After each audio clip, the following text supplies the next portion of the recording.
Hello again, YouTube fam. Thank you for joining me again today. Please like, share, and subscribe. Don't be shy now. So today I'm going to show you how I go about making a shepherd's pie. One of my all-time favorites. Simple and easy. About 20 minutes dinner for your family. 20 to 30 minutes tops, depending on how you choose to do your shepherd's pie. So first things first, I hope y'all are staying safe and all. I'm going to start today with the shepherd's pie by doing some lean ground beef. So first I'm going to clean the meat. You put on a frying pan, you know the works, and you don't really need oil per se, but you could add a little bit of oil if you needed to. So what I do is I put in my ground beef in a dry pot, and I just cook it up, just cook it up regularly how you cook up ground beef. Minced it up. Then I get my vegetables all set up, chopped up, and I also use a couple of seasonings on mine. And in the meantime, while I'm making the the ground beef, what I do is I have the water prepared to make the potatoes at the same time, because you do know you need potatoes. So I put about 4 to 6 potatoes, depending how big you want to make it. You can make it small. I use the Lipton onion soup. I use some thyme. I use paprika. I use a bit of salt, and the bouillon cube, the ground beef kind, and the Worcestershire sauce, and garlic, onion, ketchup, the works, and mixed vegetables. For my potato, I do use sour cream, butter, and cream cheese. So once the potato is done boiling, you drain it off and you mash it like how you make mashed potato. So with the cream cheese, butter, and all that, so you get it all set up for it. And then you just put them together, and the works will go, and you layer it. So there's the cube I do use. As you see, it's the beef kind, and I don't use all of it. I use it so I cut it in four parts, and I take one part of that that I cut up. Then you just gonna mix it in really well. You see the ground beef is coming on very well, as you can see here. I mix it in very well to incorporate it with everything. You see the ground beef does make its own oil, so you don't really need to add oil. You see how greasy that got really quickly? So I cut up some onions, sweet peppers. In this case I use the orange and the yellow peppers with some onions. And after I cook up the ground beef, I just add it in. And I'm gonna tip a little bit of the Worcestershire sauce. Just a tad, maybe like a tablespoon, I'd say, of it in there, just for the flavor. And I put my thyme. As you see here, I'm adding the thyme in. And I crush the garlic, then chop it up and add it inside, as you see there. And you get all of that incorporated. You mix it around, get it all, get all the flavors out as you can. And a piece of pepper if you like things spicy. I put a little piece of Scotch bonnet pepper also. I'm gonna just put a tad of the caramelized brown in, just a cork full of it, just for the color. I like to see the color and the flavor it gives also, I like. So you just go ahead and incorporate everything inside, as you see here.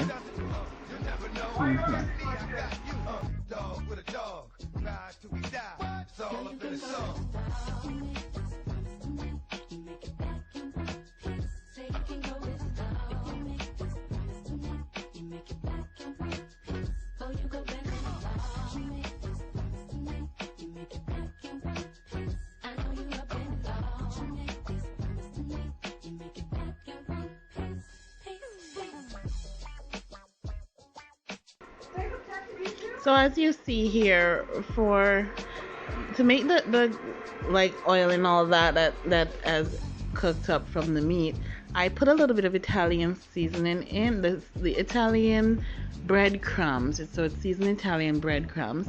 So I put a bit in there and it will thicken up everything so it's not all watery when you make it. So I just put about 2 tablespoons of it in it and incorporate it in. That way everything gets gravy-like consistency and thick. You can also use cornstarch if you like, and that will also thicken it up. But I prefer the flavor of the breadcrumbs. That's what I personally use along with my ketchup. So I put some corn in here, and then I'm going to put some mixed veggies in also. And just get it all blended. This is frozen corn, so the water from the corn will incorporate with the breadcrumbs and everything, and it gets nice and thick. You cover it down and let it simmer for about another 5 minutes. I also cut up some celery sticks and I put in there too because I do love my celery sticks.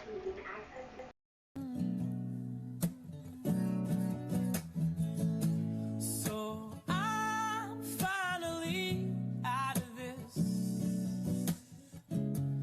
Looking out, can't believe there's green over my deck. So now I washed my potatoes, clean it really well. Then I peel it off. So as you see there, everything's nice and peeled. And I chop them up. And then I put them in the boiling water. Put about a teaspoon of salt while you boil it. So it's all done boiling. This takes about maybe 30 minutes to boil. I just want to make sure it's really, really soft for the 20 to 30 minutes. So while you're making the meat, you boil it, right? And so it should be done at the same time. So then you mash it as best as you can, or you can either use a food processor to blend it out. I add my sour cream in. I'm gonna mash it in there. As you see here, about 2 to 3 tablespoons of the sour cream. You're gonna incorporate in there just to make it a nice cream-like consistency. And after I put it in, as you see there, I'm just gonna squish it all in. So I knock down all the walls from my rebirth, and no one can keep me down. No one can break my fall.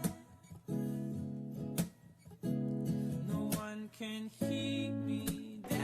So next I take about 2 tablespoons of butter, and I use butter, not margarine, but you could use margarine if you like. I just prefer butter, it's more healthy. And then I just incorporate it also, just like I did with the sour cream. As you see here, you just mix it really well, get it in there, get it mixed really, really well. Looking out, can't believe there's green over my deck, and I'm feeling better than fine. But it took some time, took my mind, and this rock up in the sky. This is my life and I. So next I take my baking container and I just put it in like a 9-inch bowl and in a baking bowl, and I just put the meat in first on the bottom and I press it down, and then I add my potato to it and smooth it on. Then you bake it for about another 20 minutes or so. I've gone so far from the earth. So in my mashed potato, I also put the cream cheese. I just put just a third, like 2/3 of it in, just a little square inside of it, and you also incorporated. The potato is still hot, so it will melt it out, and it was room temperature also, I should mention that. As you see here, it's nice and smooth and ready to go. So I'm just gonna add it on top of the meat. As you see there, the ground beef is all set. And then I just smooth it over the top of it just to get it all ready. Use a fork. The fork is better because it gives it that beautiful finish when you use the fork to go over it. As you see there.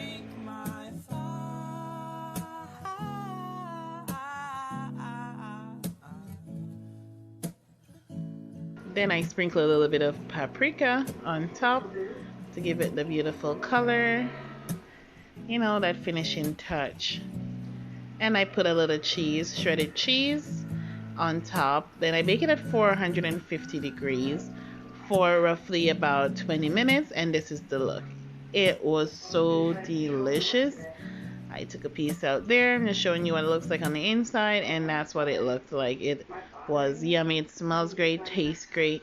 You wait till it cool. I cut it while it was still hot, but you wait till it's nice and cool so it comes out in perfect slices. It's still really, really super duper hot, so it will break apart because it's not set yet. So I'm just going to show you what it looks like inside here. As you can see, it turned out beautifully, and I was very happy with the result.